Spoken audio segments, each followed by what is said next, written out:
Now, let us not forget that the other countries, the Nigers and the Chads, are in ECOWAS with Nigeria, with the consequence that they have a platform where Nigeria engages them on a regular basis, and they are bound by the resolutions that come out of ECOWAS. Cameroon, on the other hand, is in Central Africa. And so the only platform where Nigeria has to engage Cameroon is the AU, and they don't meet that regularly.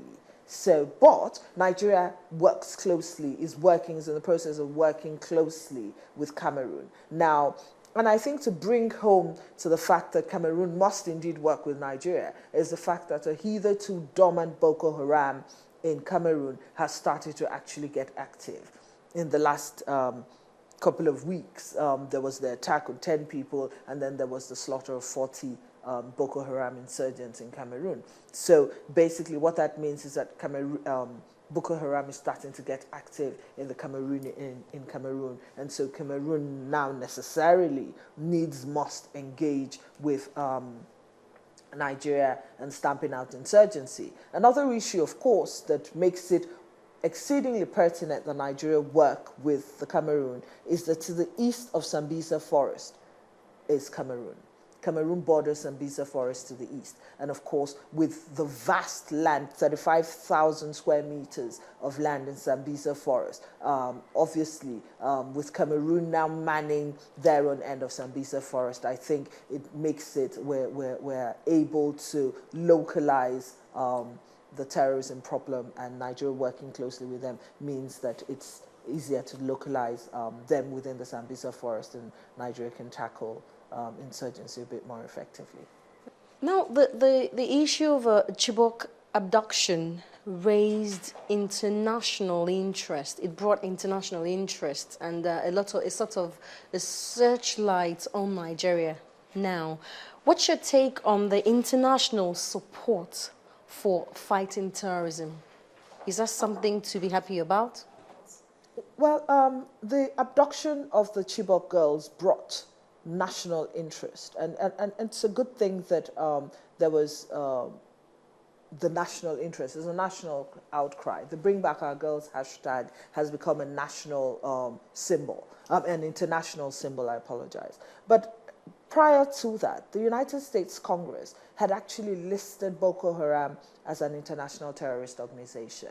The United Nations, working in concert with the United States government, had actually enlisted 3 of their top fighters and put bounties on the heads of them as major terrorists in the world, major global terrorists. So I think that the international community had actually taken notice of Boko Haram as an entity and had actually, working in concert with the Nigerian government, started to track the funds with the anti-money laundering laws and the activation of the anti-terrorism bill. Now, what I would say is that the international friendly bureaucracies joined the outcry of Nigeria on the absolute hideousness of Boko Haram. Of course, Boko Haram had been active in Nigeria. They had targeted, and like all modern day warfare, they had employed the tactics of modern day warfare, where they have used girls as human shields. They've used sex as weapons of modern day warfare. The women have been abducted. Children and girls, the vulnerable in the society, have been the most affected. We've had internally displaced people. We had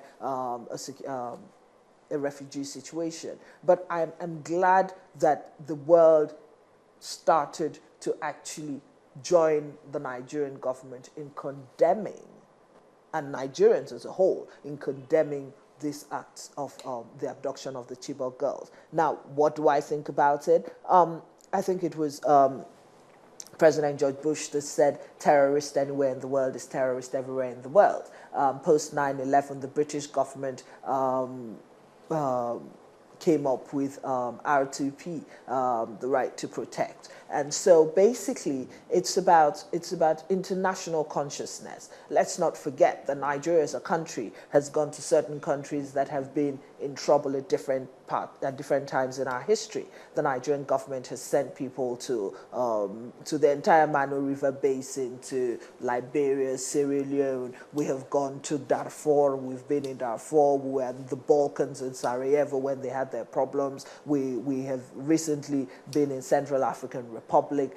We've been in Mali. And so the Nigerian government has in itself gone to other countries to try to restore peace as peacekeepers, and when the need has arisen, as peace enforcers. And by that, what am I saying? That we live in a world, in a global village. The world is starting to become a global village. People are starting to realize that with terrorism, that the threat of terrorism in Nigeria, and especially what it does to the entire sub-region. And I think that what is happening is the world's consciousness and responsibility to one of the states in the world that is undergoing terrorism in much the same way as Nigeria has done same to other countries when they have undergone their own challenges as well.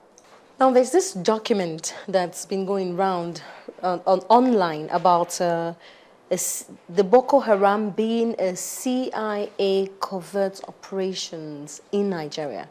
What's your take on that? I think that with everything that defies understanding, there's a conspiracy theory. And I think that the conspiracy theory, what does that conspiracy theory do?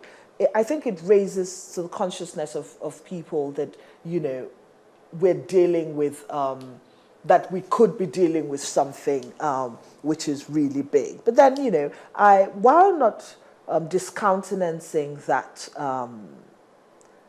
document, I think that as a country, we are more interested, we should be, and we indeed are more interested in quelling this insurgency. We're putting all our resources to quelling this insurgency. We're hoping we can get our lives back. We're hoping that we can end insurgency in our country, whether it is homegrown or whether it has its influences from outside of the country. I think that what is most important to us at this point in time is bringing back the Chibok girls, quelling the insurgency so that Nigerians can live in the way that Nigerians have always lived prior to the insurgency. You're welcome back to The Gavel. Millions of metric tons of solid waste materials, especially food, beverages and electronic wastes, are littered across cities, towns and villages across the country. This makes for an extremely unhealthy environment and contributes to the huge environmental waste burden in the country. Experts are speaking up on the issue, most recently at a forum organized by the House of Representatives. About 50 million metric tons of electronic waste containing precious metals such as gold and silver capable of generating more employment if adequately harnessed are produced annually in Nigeria. Lagos State alone accounts for 9,000 metric tons of solid wastes such as plastics, bottles, cellophane and discarded electronics poorly disposed and causing health hazards.